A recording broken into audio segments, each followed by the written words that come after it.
Hello and welcome to MalMakes. Today we're going to be painting Treetop Town from Donkey Kong Country. This is the full version. If you're interested in the time-lapse, you can click on the card here. Otherwise, let's get started. In my sketch, I've gone ahead and kind of figured things out. I have this first tree, which is the one where Donkey Kong comes into the level to start it, the bridge that goes off into nothing, and then I'm going to have a few more trees with some detail, and then more trees that are just silhouettes, and then just some that are farther back and you can't even tell. I had this drawn out really nice, and then I added some color just to kind of figure out what I was going to do, and I totally ruined it because I was just trying to fill it in. But I have a plan here, so I'm going to go ahead and transfer this here, and because there is so much detail and things are going to be kind of all over the place, I'm going to go ahead and block in, I guess, my three main trees, and then I'll start the background. I had drawn more of this tree in, but I decided my colors would be a lot more even in the background if I didn't worry about trying to go around some of the stuff. So I just blocked in the edge of the tree, same with this middle one and then the right one. And then you can see I kind of went from the outside and just kind of made this more at an angle so it's bigger at the bottom and the tree gets a little bit smaller towards the top. It's not that noticeable, but when they all do it, it'll come together a lot nicer and they'll look more like trees instead of pipes or something. In my paintings, I always work from the background to the foreground, so some of these trees are going to be the very, very last things I do.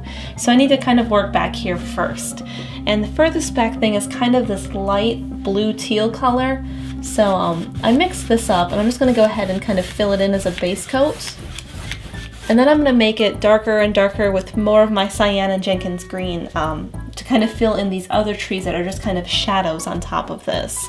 Now, a question someone might have is, why did I use cyan? There's a lot of blues, especially in the golden line, and I have like 3 of them right here. I have ultramarine, I have cobalt, and then I have cyan. So you may be like, well, why are you using cyan? You know, ultramarine is a beautiful blue. If I put all of these out on a canvas, you'll notice some of them are a bit more blue than others. This is kind of the order of blueness. Ultramarine is the most blue. It's almost kind of starting to get into a violet color, but cyan is kind of more in the middle. In fact, cyan feels slightly green to me, and because this is more of a green color, I picked cyan over the other 2. So it's really nice to have a large palette where you can have a lot of different colors and try things out. But if you're only going to buy one blue, I suggest the cyan because it can mix with anything else. I could mix it with a little bit of red to make it a bit more ultramarine instead of using actual ultramarine. So that's kind of nice sometimes, but it's also nice to have a pure ultramarine other times. So I would start with cyan when you're buying paints, and then you can expand into more different colors when you have more money or more time or space or something to get the other colors.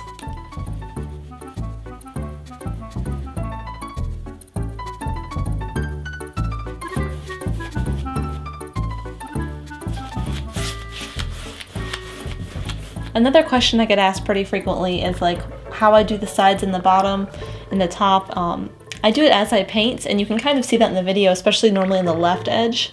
I kind of feel that in as I paint, definitely the top and then the right, which leaves the bottom, and that's hard because it sits to the canvas or to the easel, and sometimes it gets stuck, so you'll sometimes see I have a little bit of plastic here, and that kind of prevents when I pick up the canvas it ripping away from the easel and like ruining my painting. So I put a little bit of plastic because normally I can tear that off pretty easy and it doesn't ruin anything. In this case, I'm going to try and do some of it as I go along. So in between different cuts of the video, I'll turn the canvas on its side, paint the bottom, let it dry, flip it back, and then go back to another cut where I'm doing it the regular way. Having let this dry, it's time to add more trees into this background. So I'm going to be using a chalk pastel, and actually I don't know if this green will work yet. I may have to switch it to a darker color. I'm just going to go ahead and mark in these other trees and putting them slightly at an angle.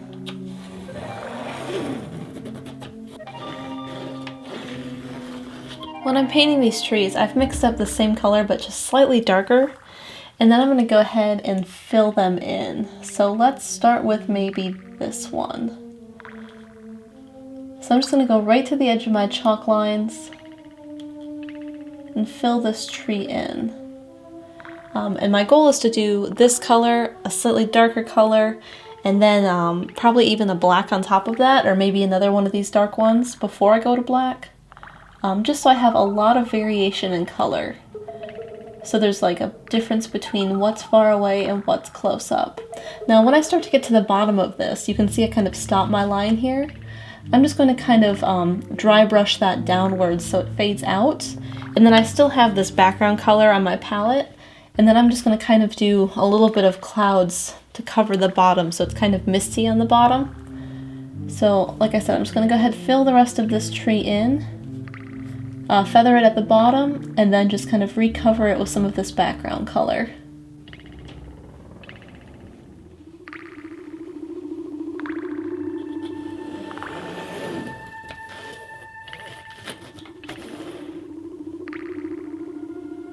I'm realizing that I can't get a whole lot darker, and this is actually really similar to what I have here. It's just barely a tad darker. So I'm going to go ahead and fill these other trees in with this, and then fill in probably the black ones that are going to be solid silhouettes, and then see how I feel about it. I kind of feel right now that I might need another color somewhere between my background and then this color, so I might sort of mix that up and then just fill in a few more trees so there's a bit more layering going on. There's more depth to the piece, and I still kind of haven't blended down here yet. I just kind of did the dry brushing.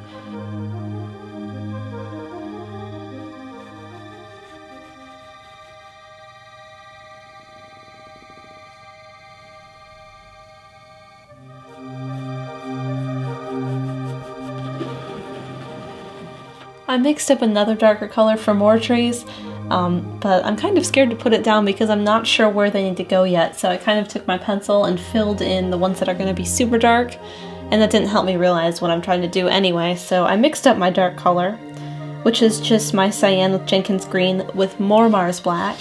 So then I'm just going to go ahead and fill these in just because it's really throwing me off, and this will help me figure out exactly where things need to go. And this looks a little transparent, so it might need 2 coats. And unlike the rest of the trees, this will go all the way to the bottom, and I'll wrap it along the bottom of my canvas.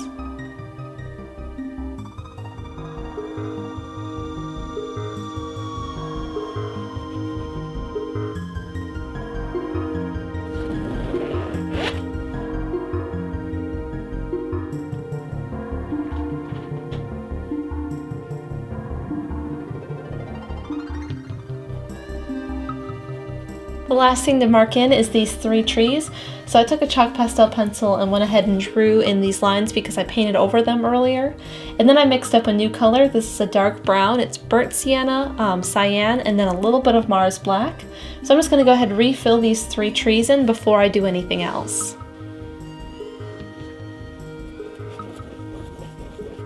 Moving on to details, I'm going to go ahead and start with this tree. This is my one that's furthest away, so all the details are going to be really, really small. Also, this tree and this tree are going to be lit up a bit more. Everything is kind of in the dark except for some lights. So this is the one that's not going to have as many lights on it, so I'm going to do that first.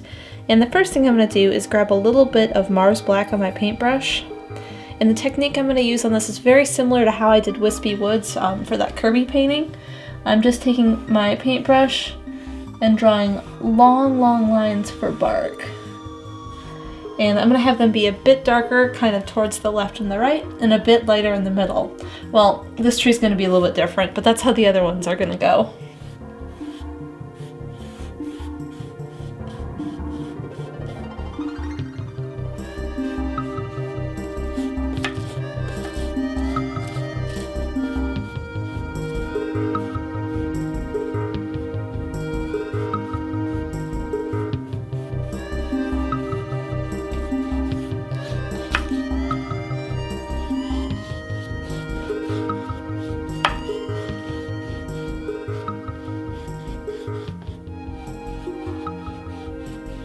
Going back to my sketch, it's time to draw in some details. I have like the roof here, this platform, and some of these far away ones. So I'm just using my chalk pastel pencil to go ahead and do that, and then we'll begin painting.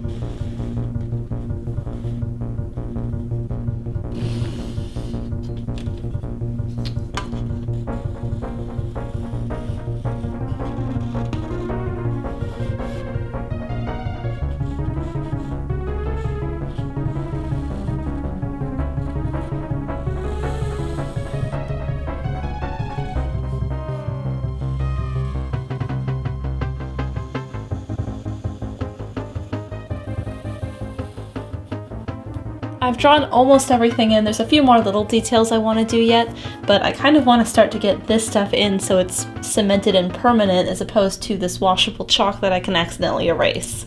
So I have kind of a darker brown here, and it's similar to the colors I've been using in the trees already. It's just a little bit more vibrant, I guess is the word I want to use. I was using a little bit of blue in the other color, and this doesn't really have any. So this is kind of going to be the color of these huts.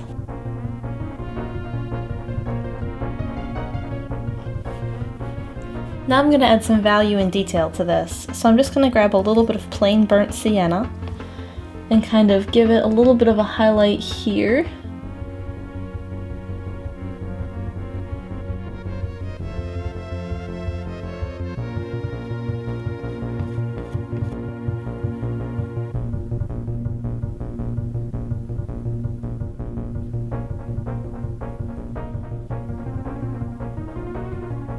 I'm realizing I probably should have painted these white first, so I didn't have to be so careful with my line, but now I'm going to have to be real careful to make sure I have a nice line that I don't paint on top of the hut already. So I'm going to paint all these little doorways white because they're kind of lit up from the inside, and I know my yellow paint is very transparent.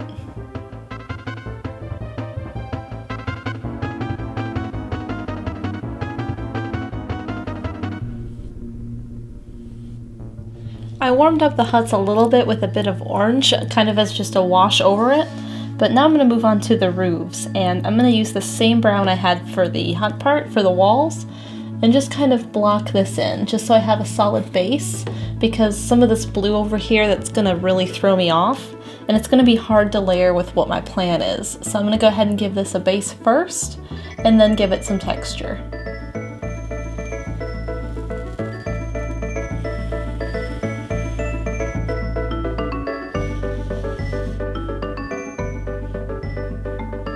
I realized the tops of these roofs are actually domed, so I went ahead and did that with that one.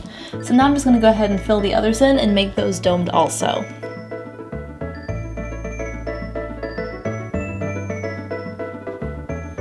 I talked earlier about my yellow being too transparent, and this is cadmium yellow medium, and it's still kind of transparent, but it's better than the primary yellow I normally use. So this one's a bit more warmer, which is the color you have here, and the primary yellow is a bit more like a highlighter. It's very, very bright. So I will be using some of that in these doorways, but I want to use the cad yellow first because it's more opaque. So I'm going to kind of give it this base coat of the cad yellow, and then I have a little bit of red to make orange, and then I have more of that primary yellow to kind of give a little bit of a highlight. So I'm going to go ahead and just kind of use those colors to fill in this doorway.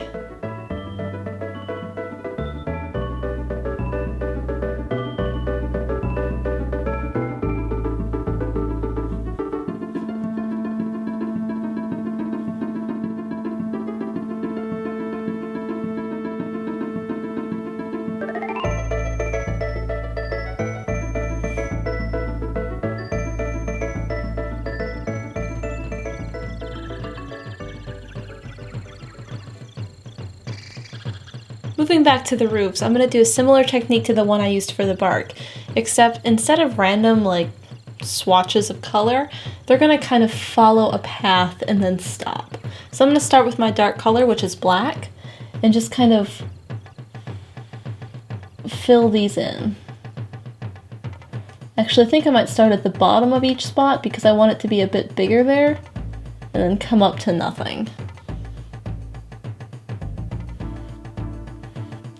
Then I'll move to a lighter color, and I'm also going to do kind of like a second pass up here because they're going to be layered on top of each other.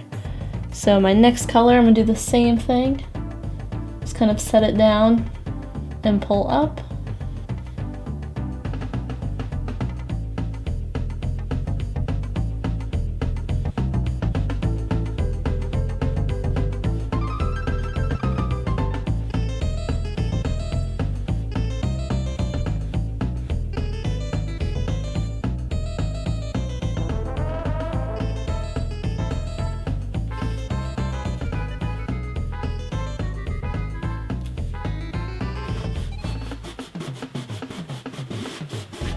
The rest of the wooden platforms are all kind of the same, So what I'm going to do is I've mixed up kind of a normal color for it, kind of like the average of what there is.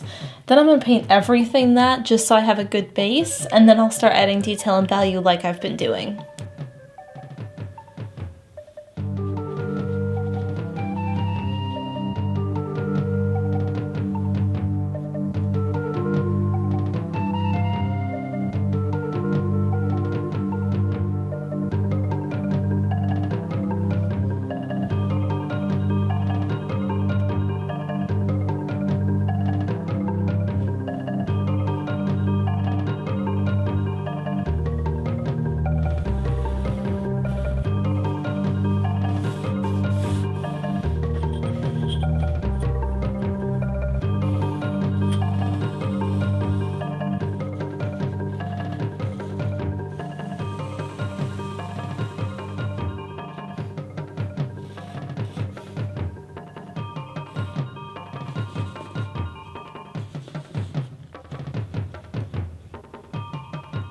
Fill in all of this wood, all I'm doing is kind of giving everything a base coat because they do change based on where they are, based on the lighting.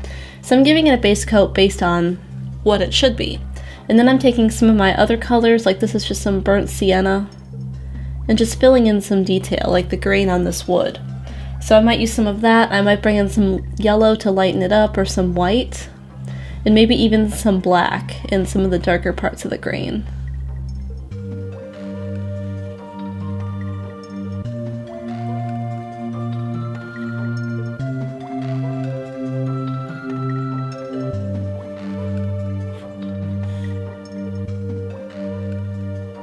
You can see in the second board how I kind of made this molted mess of wood colors, and then I'm taking kind of a very dark brown and I'm using that to separate the two boards, kind of the space in between, and then I'm also using that to draw the grain, but I'm just doing it a little bit thinner and lighter for the grain.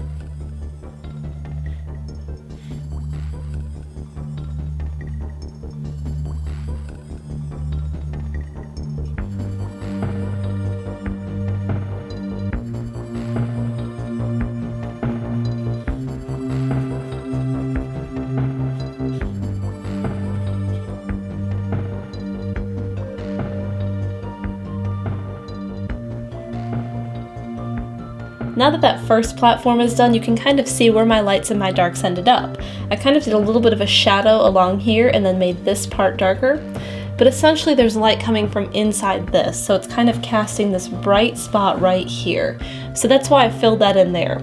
Over here in the game it's just kind of lighter, so I left that lighter.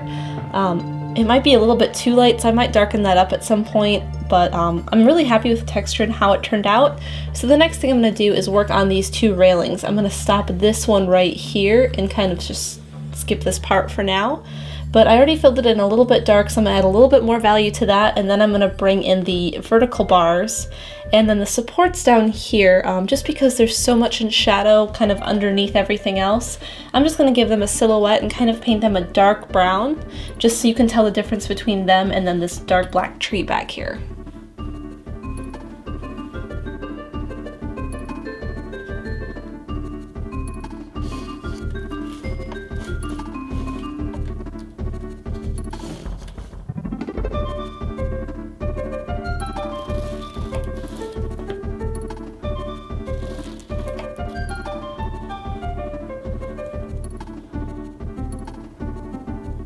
The majority of the work left I have to do is just this bridge. Everything else is kind of small and shouldn't take too long. So with the bridge, I'm going to do the same thing I did for these planks.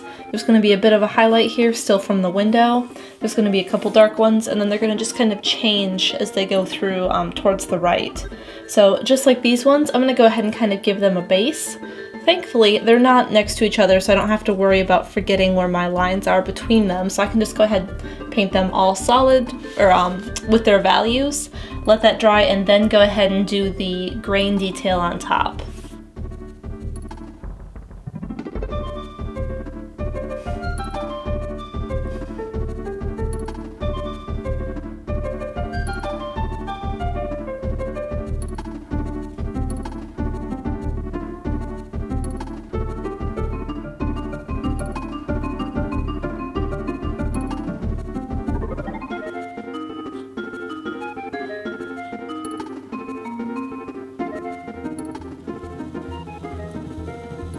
Now with the strings that hold the bridge together, they kind of do this weave thing across all the boards.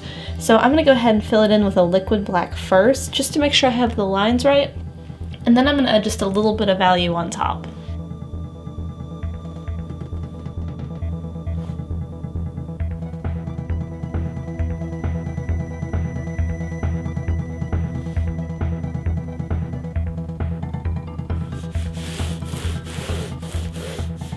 To finish off the foreground, I'm just going to go ahead and draw some vertical slats, and just like before, I'm going to grab my T-square so I can make sure everything is straight.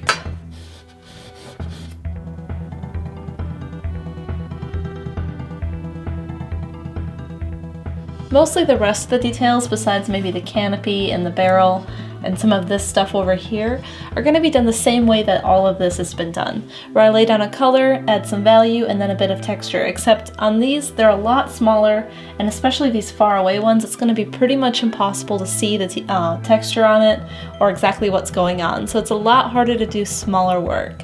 But I'm going to go ahead and kind of work up and around to finish these 4 platforms.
One of the last things I have to do is fill in this canopy.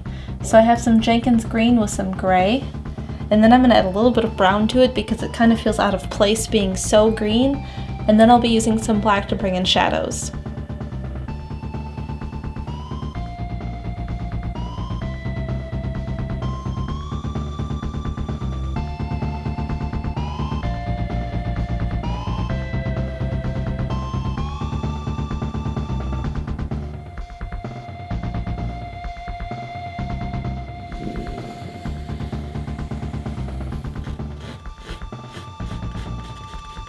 The next thing I need to do is start to fill in these vines, so I'm using a dark brown paint, and the ones that are in the background, like you can see this one here goes behind this tree and this one goes in front.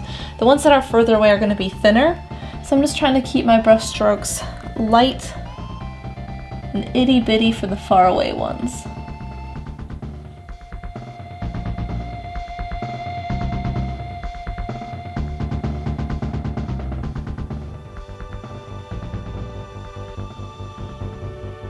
The next thing I'm going to do is go ahead and add some value. So these far away ones I think I'm going to make a bit darker, just because these trees far away anyway are kind of silhouettes, so it'll help that.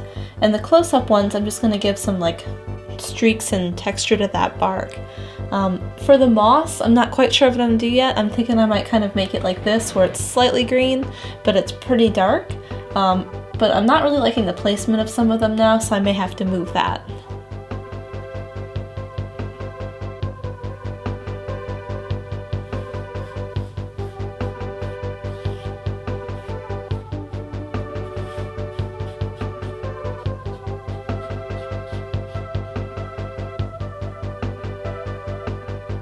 The last thing I have to do is fill in the moss, and I think what I'm going to do is going to put it down in black first, and I have a liquid black here that's high flow acrylic, and I'm just going to kind of mark it in. So over here I have just this little bit, and I'm just going to bring it down. And I imagine this to be like Spanish moss, which we have a lot of here in South Carolina, and just kind of dangles from the tree, and it does actually, just on random branches, they'll grow, just like this. So I'm just going to go ahead and mark these all in black, just to kind of get the right shape. and then I'll start adding a little bit of green to them.